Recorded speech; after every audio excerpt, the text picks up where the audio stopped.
Powered by the Montana Television Network. This is the 5:30 News on KPAX, Montana's news leader. Good evening, I'm Jill Valley. And I'm Dennis Bragg. Frustration growing on the Blackfeet Reservation as residents continue to struggle with snow and huge strong winds again today. MTN's Margaret DeMarco spoke with the Incident Command organizer to find out about this relief effort. We've had a severe winter, one that we're going to be talking about for quite some time. On January 4th, the Blackfeet Nation declared a state of emergency due to severe winter weather. Relentless snow and wind have been pounding the Front Range for more than 2 weeks. We've been managing off of the original emergency declaration. Incident Commander Robert DeRoger says they are working with both state and federal officials to bring in much needed help. I think we've got 7 extra snow blowers in the community, and we have extra road graders. We have 2 extra front end loaders, and I think 3 to 4 extra snow plows. Crews and equipment have come in from Great Falls, Havre, Kalispell, and many other locations. Though DeRoger says every time they get ahead with plowing, it is undone due to the relentless winds. We still have roads closed from Canada to Choteau or the Fairfield area, so they've got to plow their way in.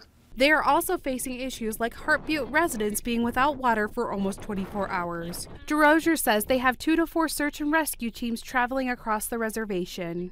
Providing food baskets and firewood, and we're filling the medication prescriptions as we can, and we're delivering those with track machines. DeRoger says they are trying to stay ahead of the situation as much as possible. Try to stay off the roads. Don't drive around road closed signs, and if you're in an area where you can check on your neighbor, make sure you check on your neighbor. Margaret DeMarco, NTN News, Great Falls. The state of emergency in Browning, East Glacier, and Heart Butte has people literally housebound with snow drifts. Many are without basic needs like heat and food. With even more storms expected to hit that area, communities across Montana are coming together to shovel out houses, deliver provisions, and help in any way needed. Right now, there's a big need for food and other supplies, especially diapers. A group of Flathead Rotarians delivered a pallet of baby formula last Thursday. They also arrived with a trailer, log splitter, and supplies. They helped out with processing wood. Kalispell's Rotary Club president says they have had a food drive and they plan to have one on Thursday. They're going to drop the donations off at the United Methodist Church in Columbia Falls. Contacting the United Methodist Church in Columbia Falls is a great way to be involved because they have coordinated efforts with the United Methodist Church in Browning. They seem to have a good pulse on what's going on, and they will make sure that the, whatever, if you can offer assistance. My understanding, they're talking about doing several log loads in the future, so it may be they need help with that, delivering of grocery and food items. There's also a GoFundMe page organized by the churches to help the Browning area. The United Methodist Church in Columbia Falls will be sending another load of supplies on Friday. They're collecting food, diapers, baby formula, and monetary donations. If anyone's up in the Flathead, they also could use a hand. There's lots to do, including chainsaw operating, wood splitters, and snow shovels. Turning now to weather, we'll see some active conditions with snow on and off throughout the week in our part of the state. For the latest, let's turn it over to Chief Meteorologist Aaron Yost. Aaron. Yeah, and for us, we are going to see those temperatures on the increase here for the next couple of days as a southwesterly flow kicks up. Specifically, that's going to be Thursday and Friday.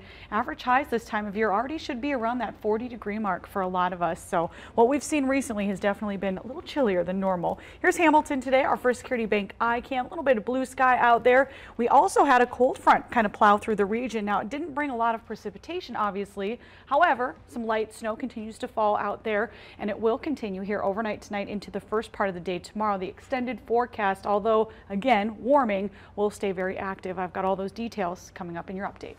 A Big Fork woman killed in a head-on crash last night in Evergreen. Flathead County Sheriff's deputies has identified the victim now as 48-year-old Jennifer Franklin of Big Fork. Highway Patrol troopers went to the scene on Highway 35 around 6 o'clock last night.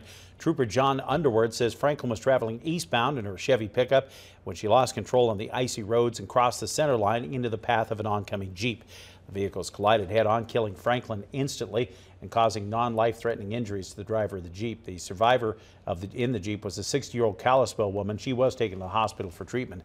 Trooper Underwood says other causes of the crash are still under investigation, but it appeared that the driver of the Jeep was wearing a seatbelt while Franklin was not. You got to slow down and drive in a manner that you can control your vehicle, and then wear your seatbelt. And I think it's a good possibility that this crash could have turned out differently if those two things would have been done. The crash totally blocked Highway 35 for about 3 hours last night. The body of a missing Polson man was found this afternoon. 26-year-old Kyle Butterhoff was reported missing by his family on Friday. Sheriff Don Bell said in a news release today Butterhoff was found on the cliffside below the SKQ Dam Observation Lookout. The Lake County Sheriff's Department has been searching that area since Sunday after Butterhoff's car was found in the SKQ Dam parking lot. Sheriff Bell says no foul play is suspected. His body will be taken to the state medical examiner's office for an autopsy. Concerned parent reaches out to us about a school threat at Plains High School last week, but Superintendent Tom Chisholm today told us that the alleged threat and the information circulating on social media is false. He told us that there was graffiti found in a restroom at the school, but it was nothing out of the ordinary. He said the writing did not include any direct threat to the school or any individual. Chisholm says 3 students were disciplined on Friday, which he says may have been misinterpreted by parents as something more serious. Incoming freshmen to Missoula County Public High Schools have enjoyed the option of choosing which high school to attend, even if it's not the school that is closest to their home. But getting out-of-area approval is getting more difficult because of class size and school construction. Some like the 4-H factor, or the fine arts, or the school with the successful team. I think there are perceptions in the community about relative strengths of program in some high schools, whether it be the fine and performing arts or science education, for example. For some 15 years, Missoula students had the opportunity to select the high school they felt better matched their ambition or interests. And for years, that's been pretty doable. But it's getting a little tougher for MCPS to accommodate all those requests because there are fewer classrooms available and a lot of incoming students. We're taking some classrooms out of circulation in the various schools as they're being renovated. And so that's created a capacity issue in some of our high schools that is somewhat temporary in nature.